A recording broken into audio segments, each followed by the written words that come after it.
अस्सलाम वालेकुम, मैं हूँ शाहजेब खानजादा। इमरान खान मुसलसल जारहाना सियासत कर रहे हैं। आए रोज़ एक नया बयानिया सामने लाकर हुकूमत और इदारों पर दबाव बढ़ा रहे हैं।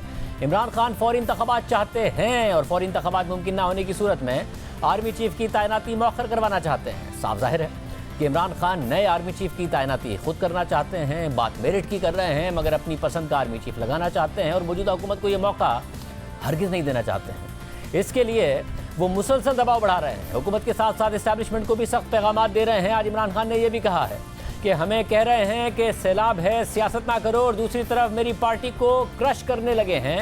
अब जब मैं कॉल दूंगा तो आप बर्दाश्त नहीं कर सकेंगे। मेरा एक पैगाम इस हुकूमत को है कि आप जितना मुझे, मेरी पार्टी को आप जितना दीवार से लगाएंगे, हम उतना ही तैयार हो रहे हैं। हमें कह रहे हैं सैलाब की वजह से सियासत ना करो, दूसरी तरफ पूरी कोशिश कर रहे हैं कि पार्टी को क्रश करने के लिए। ये जो भी ये करेंगे, मेरा आज आप सब इन सब को कौम के सामने मैं कह रहा हूँ कि जब मैं ये कॉल दूंगा आप कोई बर्दाश्त नहीं कर सकेंगे। ये जो इम्पोर्टेड गवर्नमेंट है। फवाद चौधरी ने आर्मी चीफ की तैनाती से मुताल्लिक तनाज़ा आगे बढ़ाते हुए कह दिया कि पिंडी को बता दिया है कि अगर इस हुकूमत ने आर्मी चीफ लगाया तो तनाज़ा 3 साल तक चलता रहेगा। अगर तनाज़ा ख़त्म करना है तो तैनाती को इलेक्शन तक मौखर कर दें। एक तरफ हमने पिंडी को ये प्रैक्टिकल जो है वो दिया है कि आप इस वक्त आर्मी चीफ जो है अगर ये हुकूमत लगाएगी तो वो कंट्रोवर्सी फिर 3 साल की होगी, उससे भी ज्यादा की। अगर आप उसको हल करना चाहते हैं तो इलेक्शन तक ये रिटायरमेंट डेफर कर लेते हैं। दूसरी तरफ हमने इस्लामाबाद को कहा है कि आप आइए, इसको फ्रेमवर्क बनाएं और मिल बैठ के कोई हल निकालें। तो दोनों को हमने तो कोशिश की है कि कंट्रोवर्सी का हल निकालें। आर्मी चीफ की तैनाती से मुतालिक इमरान खान जो बयानियां बना रहे हैं, इस हवाले से द न्यूज़ में अंसार अब्बासी की यह खबर शाया हुई है, जिसके मुताबिक इमरान खान का आर्मी चीफ के मुतालिक नया यू टर्न काम नहीं आएगा। ओहदे में मजीद तौसी कबूल ना करके शायद army chief general Qamar Javed Bajwa Imran Khan को मायूस कर देंगे। खबर में दिफाई ज़राए के हवाले से लिखा है कि जनरल बाजवा नवंबर के आखिर तक रिटायर होना चाहते हैं और वो मजीद तौसी नहीं लेंगे। अप्रैल में DG ISPR major general Babar Iftikhar पहले ही कह चुके हैं कि army chief general Qamar Javed Bajwa ना तो कोई तौसी लेना चाहेंगे और ना ही उसे कबूल करेंगे। DG ISPR ने सियासी जमातों और अवाम से भी कहा था कि पाक फौज को सियासत में ना घसीटा जाए। इसके बावजूद इमरान खान और उनके करीबी साथी मुसलसल ये बयानियां आगे बढ़ा रहे हैं। तो इसके पीछे कौन है और क्या वजह है? इससे पहले 10 सितंबर को शाया होने वाली खबर में अंसार अब्बासी ये भी लिख चुके हैं कि काफ लीग के ज़राए तस्दीक करते हैं कि वज़ीर आला परवेज़ इलाही और उनके बेटे मोनिस इलाही ने इमरान खान से बात की थी और उन्हें मशवरा दिया था कि इस्टेब्लिशमेंट के साथ कशीदगी ना करें। हाल ही में गुजरात के दौरे के मौके पर इमरान खान से कहा गया था कि फ़ौज के खिलाफ कोई भी बयानिया मकबूलियत के बावजूद ना सिर्फ तहरीक इंसाफ बल्कि इमरान खान को भी नुकसान पहुँचाएगा। कहा जाता है कि इमरान खान इस मशवरे से मुत्तफिक हैं, लेकिन बाद में वो राय तब्दील कर देते हैं और नया बयान दाग देते हैं, जिससे नया तनाज़ा पैदा हो जाता है। काफ लीग के एक लीडर के मुताबिक तहरीक इंसाफ में कोई शख्स है जो इमरान खान के कानों में इस्टेब्लिशमेंट के खिलाफ जहर घोल रहा है। खबर के मुताबिक दिलचस्प बात यह है कि इसी तरह की राय तहरीक इंसाफ के रहनुमा फैसल वाउडा भी रखते हैं और वो ये समझते हैं कि पार्टी में 4 अफराद का एक टोला है जिन्हें दीगर की हिमायत भी हासिल है, जो इमरान खान को गलत मालूमात देकर इस्टेब्लिशमेंट और इमरान खान के दरमियान अदम एतमाद पैदा करने का काम कर रहे हैं। सर सूरत पर बात करेंगे। हमारे साथ वफाकी वज़ीर दाखिला राना सनाउल्लाह साहब मौजूद। राना साहब, बहुत शुक्रिया मैं शो में ज्वाइन करने के लिए। राना साहब, जब अस्करी क़यादत पहले ही कह चुकी कि उन्हें नहीं चाहिए तौसी, अब इमरान खान साहब भी 3 हफ्ते पहले तक कह रहे थे कि ये आपका काम है, ये उनका इशू नहीं है, मगर अचानक अगर वो ये मामला लेकर आ गए हैं तो क्या शहबाज शरीफ साहब में इतनी हिम्मत भी नहीं है कि या तो अगर तौसी आपने देनी है तो दे दें, वरना फिर नए आर्मी चीफ की अनाउंसमेंट कर दें? ये नवंबर तक इस मुल्क को और गैर यकीनी की सूरत हाल में रखना है जो पहले इतनी गैर यकीनी की सूरत हाल में। देखिए, इमरान खान जो है वो एक फितना है और वो अपना ये फितना जो है वो हर तरफ जो है वो फैलाना चाहता है। फ़ौज एक मुनज़्ज़म अदारा है, उस अदारे ने अगर कायम रहना है और जो कि इंशाअल्लाह ताला कायम रहना है तो इस फितने का सर इसी जो है वो मरहले पे कुचलना होगा। इसका जो बयानिया है, इस बयानिए को ऑल टुगेदर रिजेक्ट करना होगा और जो आर्मी चीफ़ की जो तैनाती है, उस तैनाती का जो तरीक़ाकार आइन में दर्ज है और जो रूल्स में दर्ज है, जो प्रैक्टिस है, उसके मुताबिक सही उसी वक्त पे, जिस वक्त पे नॉर्मली जो है वो ऐलान होता है, उसके मुताबिक जो है वो नए आर्मी चीफ़ का ऐलान होना होगा और उसके मुताबिक वो जो है वो अपना ओहदा संभालेंगे। ये फितना जो है ये खुद ब खुद जो है ये बैठ जाएगा।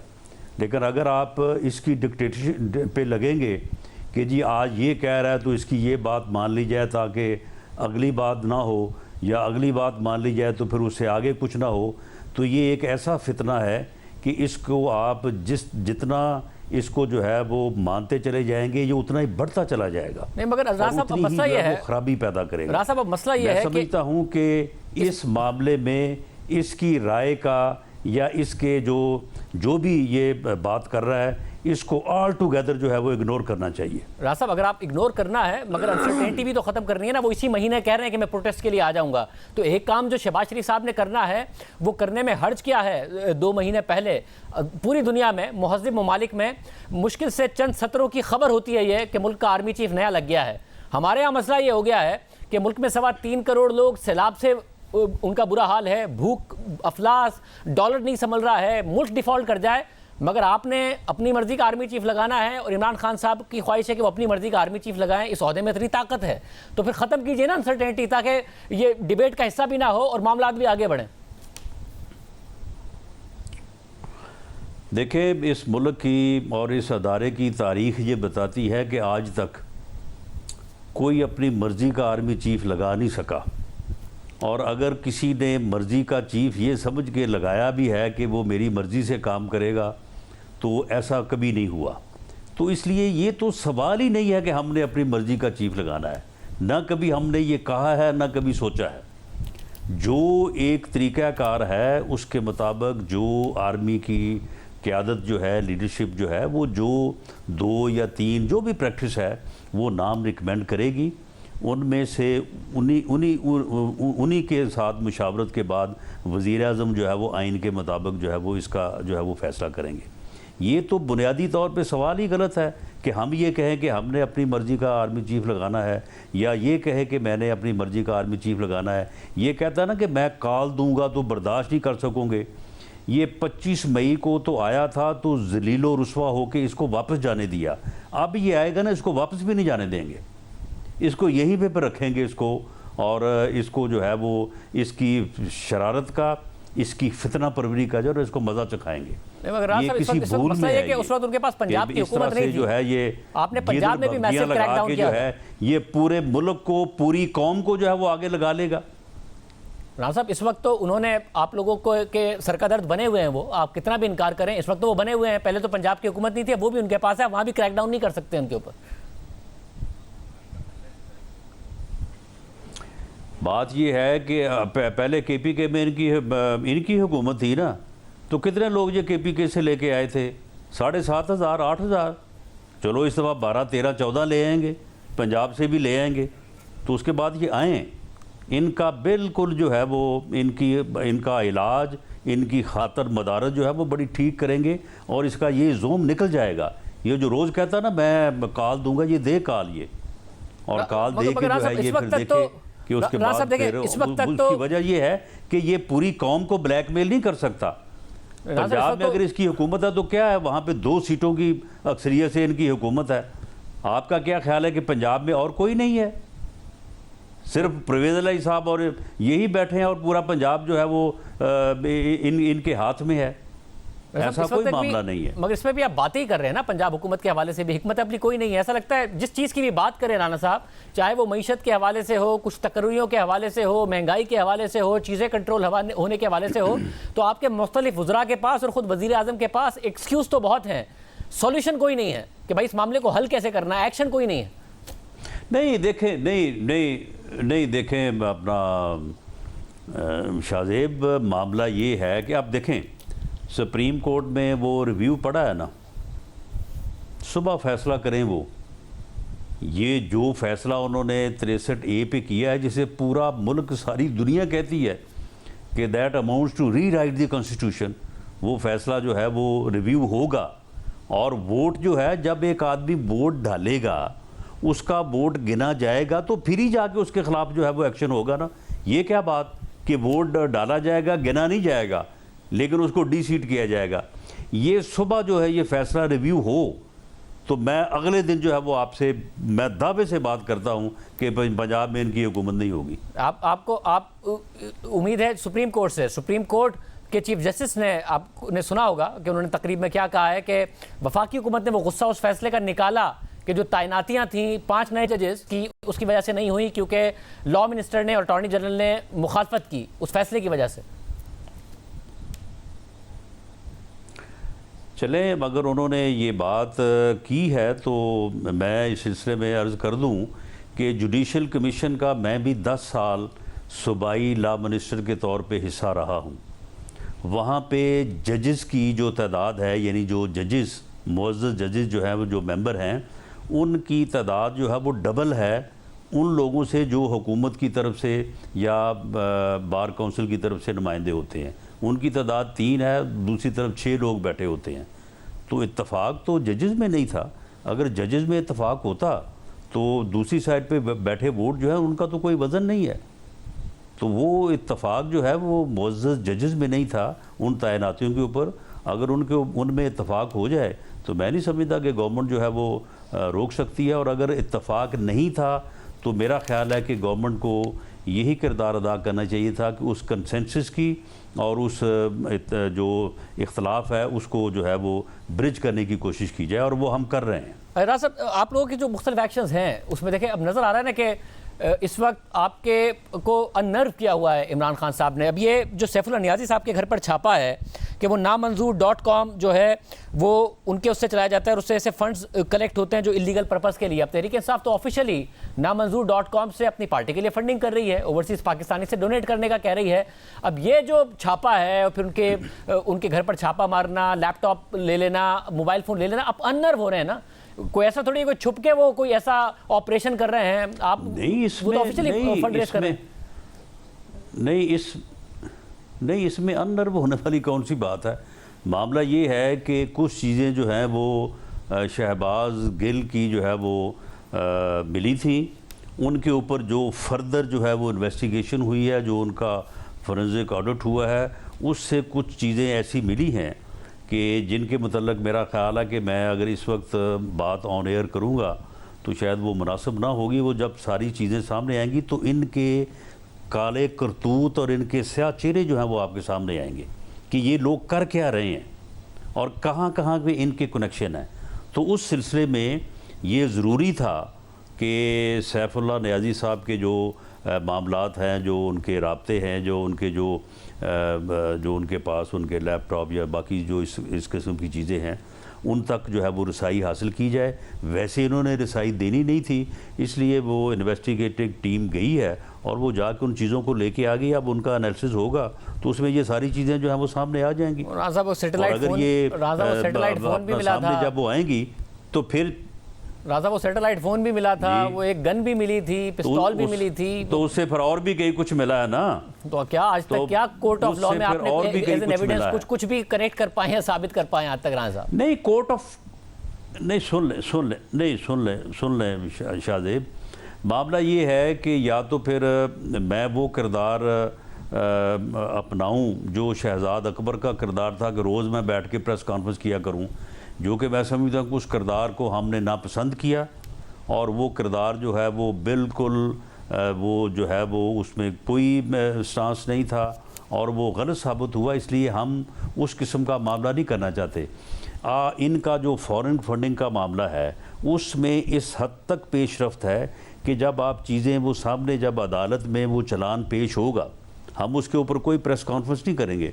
वो चलान जब अदालत में पेश होगा तो लोग हैरान रह जाएंगे कि ये लोग इस हद तक जो है वो गिरे हुए हैं, इस हद तक ये इनकी हरकतें जो हैं और ये चीज़ें जो सामने आई है, इनसे वो सारी चीज़ें सामने आएंगी। और इंशाअल्लाह ताला वो अगले, मेरी ये कोशिश है या वो उस अदारे की ये कोशिश है, मेरी ये असेसमेंट है कि वो चलान जो है वो जल्द जो है वो अदालत में पेश हो। जब वो अदालत में पेश हो तो वहाँ से इंफॉर्मेशन जो है वो मिले और वो मामला जो है वो अदालत में ट्रायल हो, बजाय इसके कि हम उसके जो है वो मालक बन के और हम जो है वो उसमें प्रोसिक्यूटर बन जाएं और हम जो है वो प्रेस कॉन्फ्रेंस रोज़ करेंगे जी आज ये निकल आया, आज कल वो निकल आया। तो मेरा नहीं ख्याल कि वो प्रैक्टिस जो है वो कोई सूदमंद थी या वो सूदमंद होगी। राणा साहब वो चीज़ भी सामने आ जाएगी, मगर राणा सनाउल्लाह साहब आप एक चीज़ के विक्टिम रहे हैं और वो है मजहबी नफरत अंगेज़ी जो इमरान खान साहब की तरफ से की गई। उस वक्त के वज़ीर दाखिला के ऊपर हमला हुआ, फिर हमने देखा खुद जावेद लतीफ़ साहब पर हमला हुआ, हमने देखा ख्वाजा आसिफ साहब के साथ क्या हुआ। आप लोगों की जानों को ख़तरा आ गया था इमरान खान साहब ने जिस किस्म की 2018 से पहले नफरत अंगेज़ी की। अभी भी खान साहब की जो तकारीर हैं वो शिर्क के फतवे बांट रहे हैं और जिस किस्म की बातें कर रहे हैं वो अपनी जगह, मगर आप लोग तो कहते थे कि मज़हब का नाम सियासत में नहीं इस्तेमाल होना चाहिए, मज़हब को सियासी फ़ायदे के लिए नहीं इस्तेमाल करना चाहिए, नफरत अंगेज़ी के लिए नहीं इस्तेमाल करना चाहिए। मगर जावेद लतीफ़ साहब ने आज जो प्रेस कॉन्फ्रेंस की जो कि PTV पर भी चली, जिसमें ऊपर लिखा हुआ है और खान साहब के क्लिप्स चलाए जा रहे हैं कि क्या ऐसा लीडर मुंतखब करोगे जो मुसलमान ही नहीं है, और उन्हें बाकायदा तौर पर मजहबी नफरत अंगेज़ी की है। राणा साहब ये किस जगह, अगर आप लोगों के पास कोई एविडेंस होती तो आप इस रास्ते पर जाते? नहीं, देखें शाहजेब, अब अगर एक आदमी जो है वो मज़हब को इस्तेमाल कर रहा है तो जब फिर मैं ये कहूँगा कि ये मज़हब को गलत इस्तेमाल कर रहा है, मज़हब का गलत नाम ले रहा है, तो फिर नाम तो मैं भी लूँगा ना मज़हब का। आप मुझे ये बताएं कि ये जिस किस्म की तकारीर ये करता है और वहाँ पे जिस किस्म की ये गुफ्तगू करता है, अब मैं उस गुफ्तगू को क्या नाम दूँ? ये तो मुझे लगता है कि ये किसी दिन कहीं जो है वो नबूवत का दावा ना कर दे। ये पैगम्बरी का दावा तो करीब ये कर चुका है। तो मामला ये है कि जब ये इस किस्म की हरकतें करेगा, इस किस्म की गुफ्तगू करेगा, तो फिर आप मुझे बताएं कि हम फिर उस गुफ्तगू को जब कोड भी करेंगे तो फिर क्या करेंगे? फिर यही कहेंगे ना कि ये आदमी जो है वो मज़हब को जो है वो गलत इंटरप्रेट कर रहा है, इस्तेमाल कर रहा है। कभी ये बाप बन जाता है सबका कि जी मैं बाप बन के समझा रहा हूँ सबको। राणा साहब, एक्सपोज करना हो और फैक्ट चेक करना हो, उसका एक तरीक़ाकार भी हो सकता है। नफरत अंगेज़ी का जवाब नफरत अंगेज़ी से देंगे तो उससे वो आपकी जानों को ख़तरे में डालेंगे, आप उनकी जानों को ख़तरे में डाल देंगे। क्या ऐसा लीडर मुंतखब करोगे जो मुसलमान ही नहीं है? ये कोई आप उनको फैक्ट चेक नहीं कर रहे हैं, आप भी मजहबी नफरत अंगेज़ी कर रहे हैं जो जावेद लतीफ़ साहब ने किया है, जो कि इस मुल्क को एक आग की तरफ ले जाएगा और PTV पे चला है। और अनफॉर्चुनेट है। देखिए, अब मामला ये है कि वो जिस तरह से कहते हैं ना कि एक गंदी मछली जो है वो पूरे तालाब को गंदा कर देती है, इस एक गंदे सियासतदान ने इस पूरे मुल्क की सियासत को गंदा कर दिया है। इसने बेड़ा गर्क कर दिया है इस मुल्क की सियासत का, इस मुल्क की सियासी रवायात का, इस मुल्क में सियासी इख्तलाफ करने का तरीक़ाकार का, इस मुल्क में अपने मुखालफ के ख़िलाफ़ जो है वो एहतराम से बात करने का। यानी इसने सियासत के पूरे माहौल को, पूरे जो है वो तालाब को इसने गंदा कर दिया है। अब इसमें कोई समझ नहीं आ रही कि मैं सही जो है वो बात कर पा रहा हूँ जब इसके ख़िलाफ़ बात करता हूँ, या अब इसकी गलत बात का जवाब जो है वो किस अंदाज से वो दिया जाए। इसने जो है वो ऐसा माहौल पैदा कर दिया है कि सियासत में मैं समझता हूँ कि वो जो इख्तलाफ राय के एहतराम का मामला था, एक दूसरे का कोई थोड़ा बहुत कोई लिहाज का मामला था, वो सारी चीज़ें जो है वो उसने ख़त्म कर दी। राणा साहब, उम्मीद करते हैं क्योंकि इससे आग ही लगेगी कि इस पर पूरी लीडरशिप ही गौर करे कि मज़हब का सियासत के फ़ायदे के लिए इस्तेमाल, इमरान खान साहब भी गौर करें, आप भी करें, जो आज जावेद लतीफ़ साहब की तरफ से किया गया है। लीडरशिप उन्हें मना करे कि आइंदा इस किस्म की हरकतें ना हों, वरना मुल्क में आग ही लगेगी। और हमने माजी में देखा है राणा साहब कि आग ही लगी है ऐसे मामला से। लेकिन ये आदमी जो है ये तो आग लगाने पे तुला हुआ है, ये तो बाज आने का नाम ही नहीं ले रहा। आप मुझे बताएं कि ये बंदा जो है ये इसको किस तरह से जो है वो सियासतदान माना जाए या सियासतदान कहा जाए, जो अपने मुखालफिन को कहता है कि मैंने इनको बर्दाश्त ही नहीं करना, मैं इनको मिल ही नहीं सकता, मैं इनको देख नहीं सकता, मैं इनको छोड़ूंगा नहीं। आप मुझे बताएं, अगर इस तरह से जो है वो अगर माहौल एक तरफ जो है वो 60,000 वोट पड़ता है, दूसरी तरफ जो है वो 59,000 वोट पड़ता है और 60 वाला कामयाब हो जाता है, वो कहे जी बाकियों को मैंने अब ख़त्म कर देना है, उनका मुल्क में रहने का हक़ ही कोई नहीं है, वो सारे चोर हैं, वो डाकू हैं, वो बदमाश हैं, लिहाजा मैं हूँ। यानी how it is possible. Rana साहब, बहुत शुक्रिया साहब हमारे साथ मौजूद थे। उम्मीद करते हैं कि मुल्क की सियासी लीडरशिप इस सारी की सारी सूरत हाल में कुछ मेच्योरिटी दिखाए, मामलात आग की तरफ, आग लगाने की तरफ ना बढ़े हों। प्रोग्राम में शामिल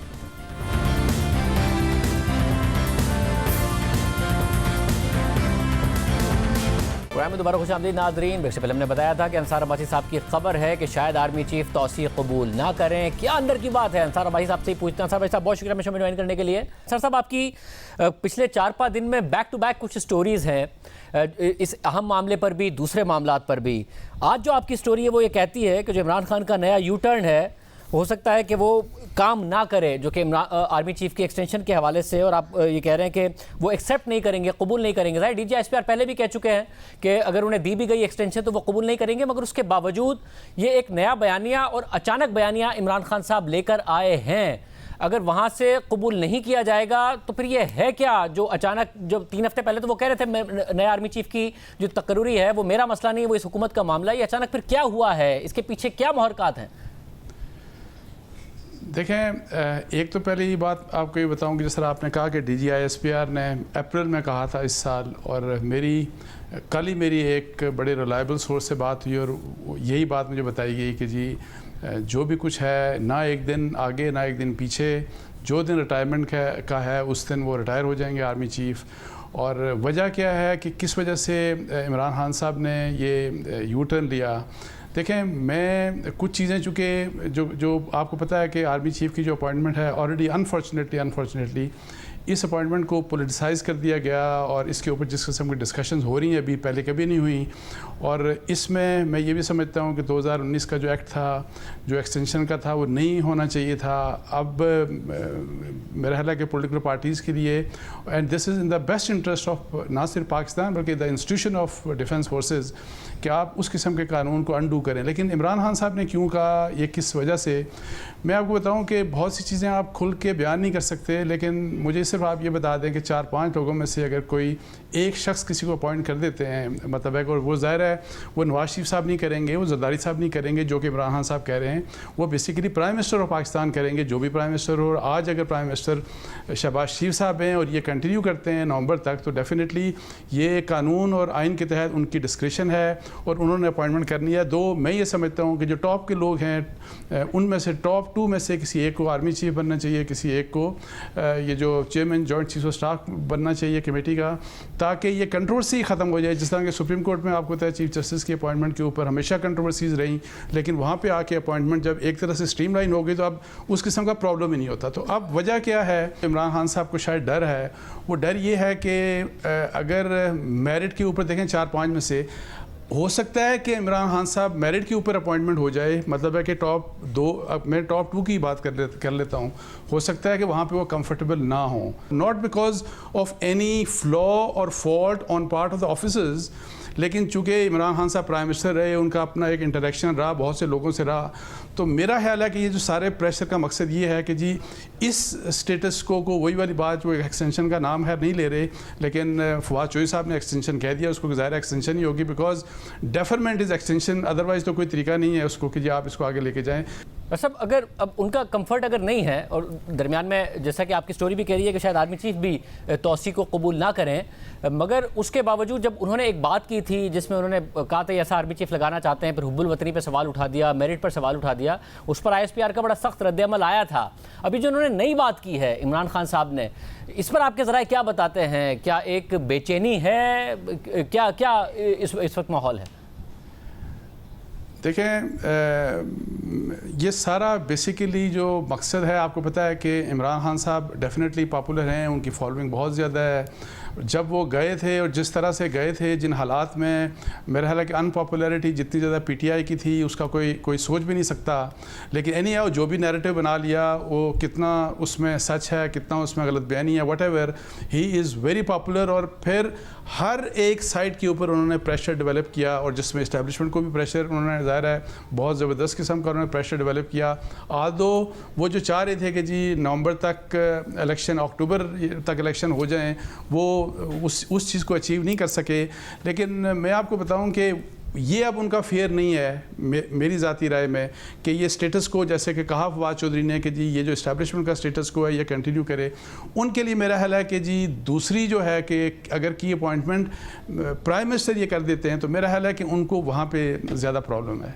अच्छा, साथ में बताइएगा, आपकी 10 सितंबर को स्टोरी थी जिसमें यह था कि पार्टी के अंदर भी और फिर इत्तेहादियों में भी इमरान खान के साथ कुछ ऐसी चीज़ें जिस पर तहफ़्फ़ुज़ात हैं, काफ़ली को तहफ़्फ़ुज़ात हैं खान साहब के हवाले से कि वो इतनी इस्टेब्लिशमेंट के साथ कन्फ्रंटेशन के माहौल में है। वो ये भी कहते हैं हम समझाते हैं, खान साहब मान जाते हैं, मगर फिर बाद में पता नहीं क्या हो जाता है। फैसल वाउडा को भी आपने कोट किया कि कुछ लोग हैं इमरान खान के आसपास जिसकी वजह से हो जाता है। वो सूरत हाल कहाँ है इस वक्त? कौन प्रिवेल कर रहा है? क्योंकि खान साहब इस्टेब्लिशमेंट पर तनकीद भी कर रहे हैं, पंजाब हुकूमत गिराने की साजिश की भी बात कर रहे हैं, साथ में तौसी की बात भी कर रहे हैं।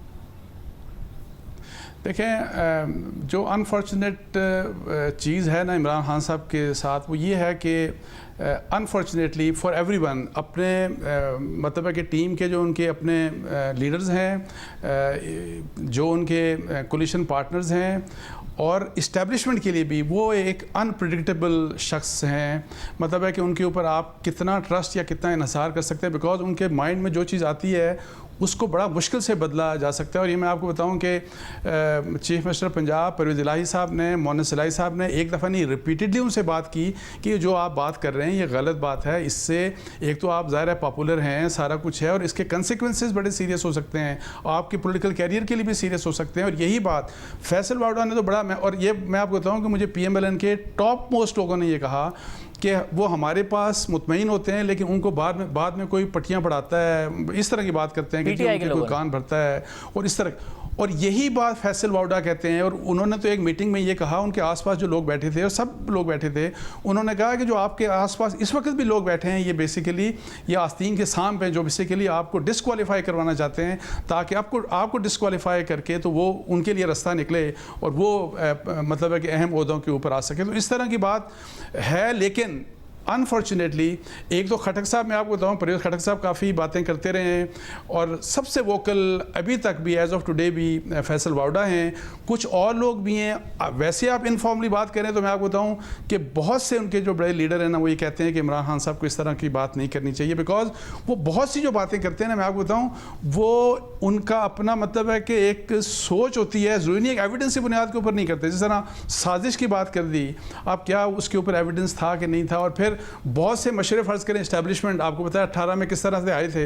अगर इस्टेब्लिशमेंट ने आपको कहा या मशवरा दिया किसी ने कि जी बुज़दार साहब को आप रिमूव करके कोई अच्छा चीफ मिनिस्टर लेके आए, तो उसकी इंटरप्रिटेशन कैसे कर दी? और फिर ये जो अभी जो चीफ इलेक्शन कमिश्नर के बारे में बात करते हैं, तो यही जो PMLN वाले कहते हैं ना कि नाम लें, वो बेसिकली इसलिए नाम नहीं लेते कि अब उन लोगों के ऊपर जिनके ऊपर बड़ा इन्हिसार करते थे इमरान खान साहब, और जो उनके बारे में भी अब इस किस्म की बातें कर रहे हैं कि एज इफ कि उन्होंने भी इनको मिसगाइड किया या मिसलीड किया। सो ये जो सारी सिचुएशन है ये बड़ी मुश्किल है इनके कोलिशन पार्टनर्स के लिए। इनके अपने पॉलिटिकल लीडर्स जो हैं, जो इनके MNAs वगैरह हैं, वो इसलिए आपको पता है कि एक हद से आगे नहीं जाते, बिकॉज उनको ये पता है कि इमरान खान साहब के साथ इलेक्शन लड़ेंगे तो वो इलेक्शन जीत जाएंगे।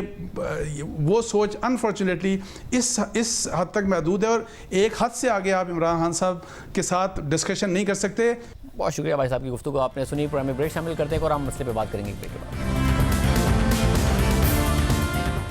गुज़िश्ता साल तालिबान के अफगानिस्तान पर कब्जे के बाद कुछ लोग तवक्को कर रहे थे कि अफगानिस्तान में दोस्त हुकूमत आने के बाद अफगानिस्तान की सरजमीन पाकिस्तान में दहशतगर्दी के लिए इस्तेमाल नहीं होगी। अफगानिस्तान में कलअदम तहरीक तालिबान के दहशतगर्दों के खिलाफ एक्शन होगा।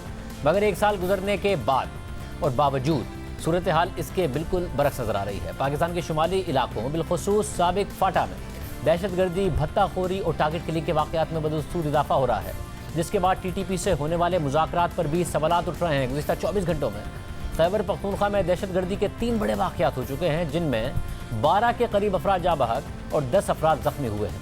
पहला वाक़या सवात में पेश आया, जहाँ अमन कमेटी के साबिक चेयरमैन इदरीस खान की गाड़ी को रिमोट कंट्रोल बम से निशाना बनाया गया।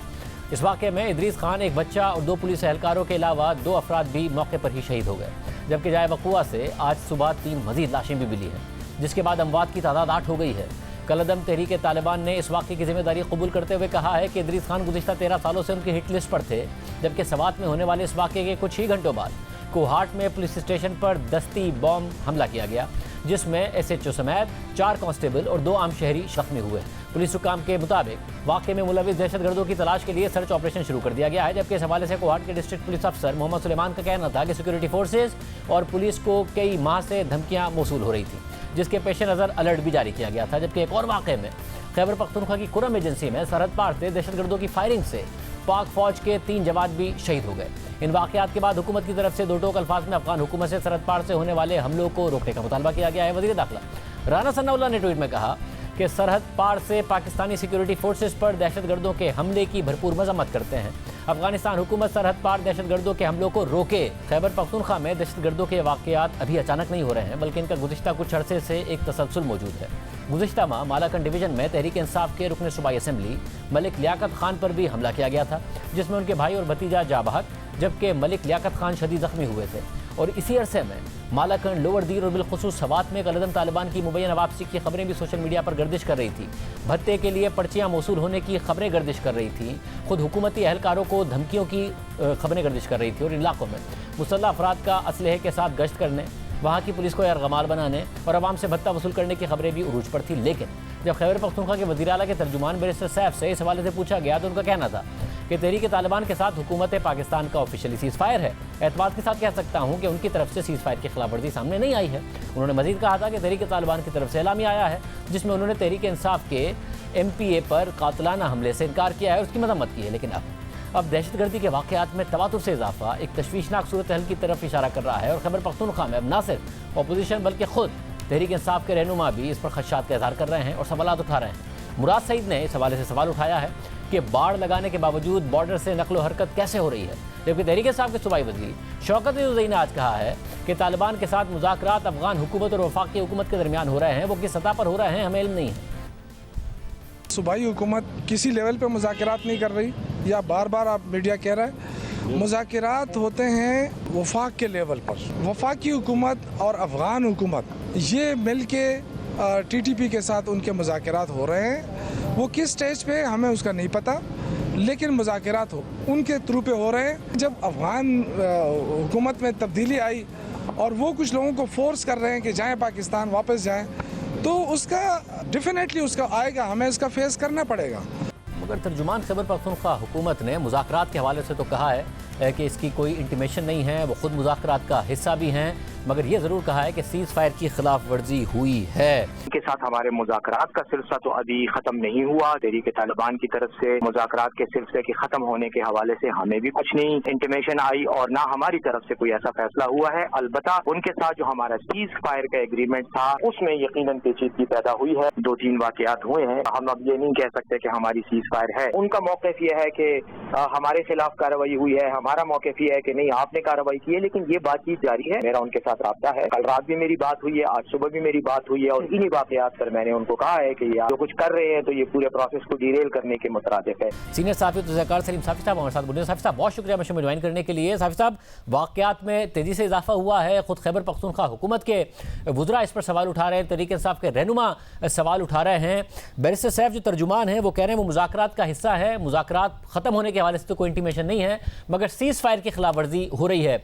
अब सरहद पार से भी हो रही है, हमारे फौजी जवान शहीद हो रहे हैं, पुलिस एहलकार शहीद हो रहे हैं, सिविलियंस शहीद हो रहे हैं।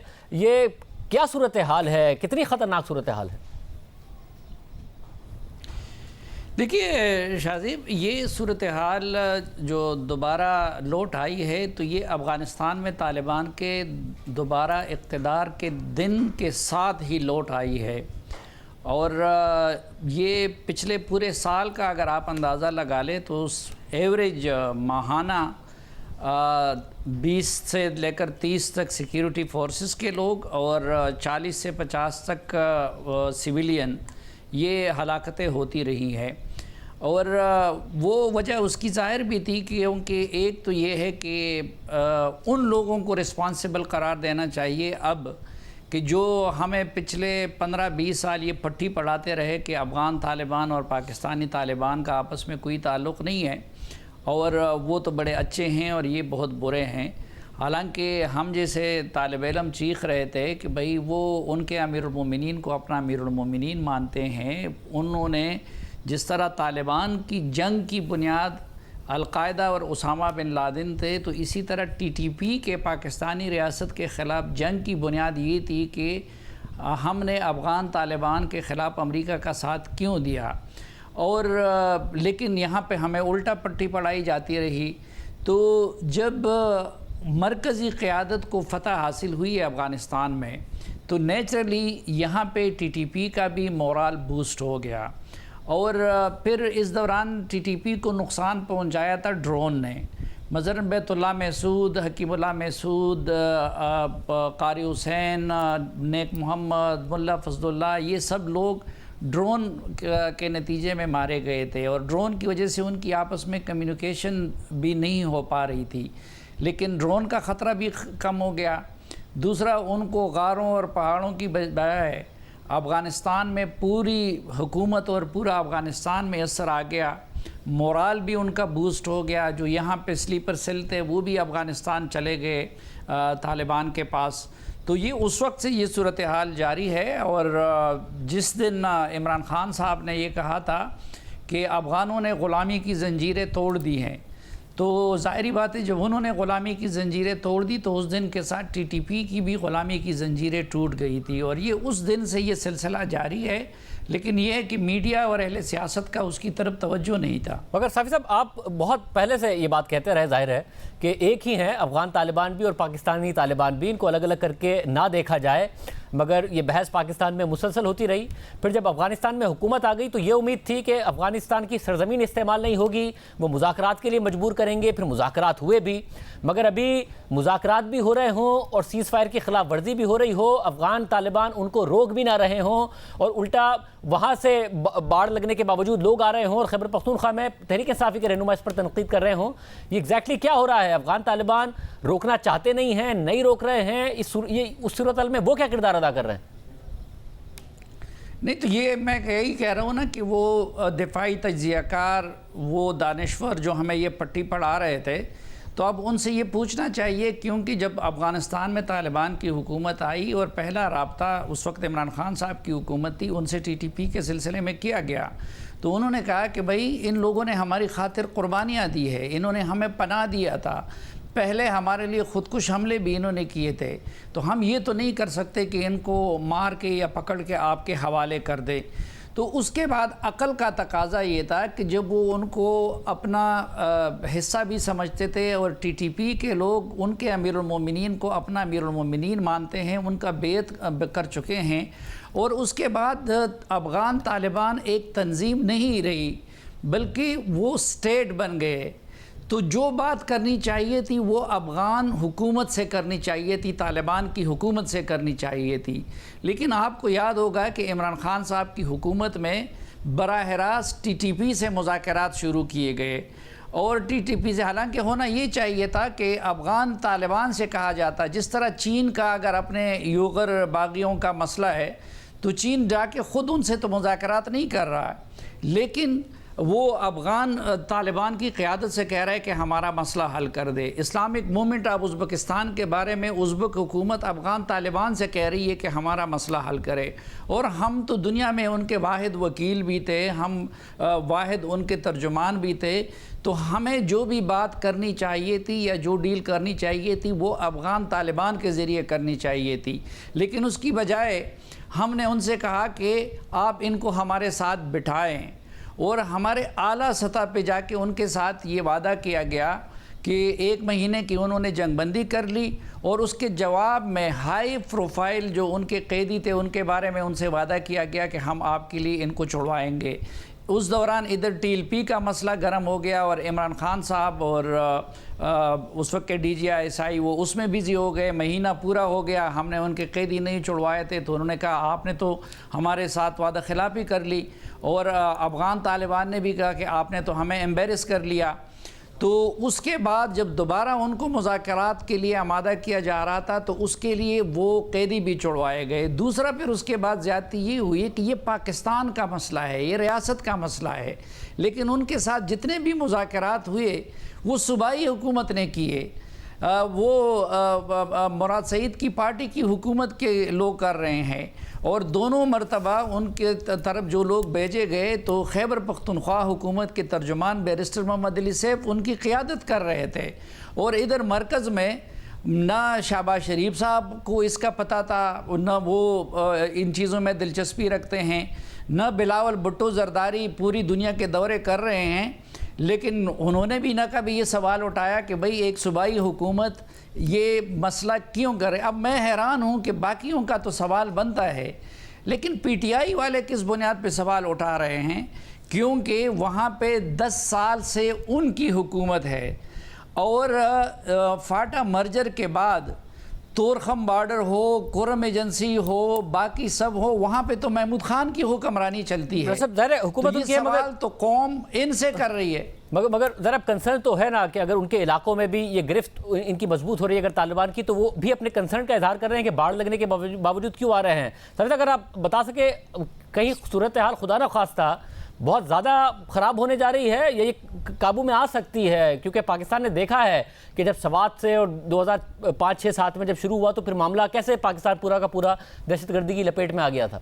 जहाँ तक खैबर पख्तूनख्वा का ताल्लुक़ है तो वहाँ पे ये चीज़ें पिछले पूरे साल से हो रही है और यहाँ तक हम सुन रहे हैं कि जी आला हुकूमती शख्सियात भी वो उनको बत्ता दे रहे हैं और ख़ामोशी के साथ दे रहे हैं। फिर अभी आपने कहा कि ये आज का वाक़या नहीं है, तो जब प्रोमिनेंट कोई पर्सनैलिटी, ये लियाकत ख़ान को जब निशाना बनाया गया और उसमें 2 पुलिस वाले भी मारे गए, तो इमरान ख़ान साहब या किसी और पीटीआई के वाले को या किसी और को ये हिम्मत ना हुई कि वो उसकी मजम्मत करे या उनके जनाजे में जाए। और फिर जब मंजूर पश्तीन या एनपी की क़यादत इस तरह की बातें करती थी, तो आपको याद है कि पीटीआई के 4 पख्तून वज़रा की 3 साल में ये ड्यूटी लगाई गई थी कि वो उनको गद्दार कहें, क्योंकि इसी तरह के सवालात वो उठाते थे जो आज अभी पीटीआई के एक बंदे ने उठाए हुए हैं। तो असल में ये मसला उस वक़्त से ज़ोरों पे था, लेकिन किसी की उस तरफ तवज्जो नहीं गई। मामला आज नहीं, मामला बहुत पहले से संगीन है। बहुत शुक्रिया साहब, आपकी गुफ्तगू आपने सुनी। याद। अल्लाह हाफ़िज़।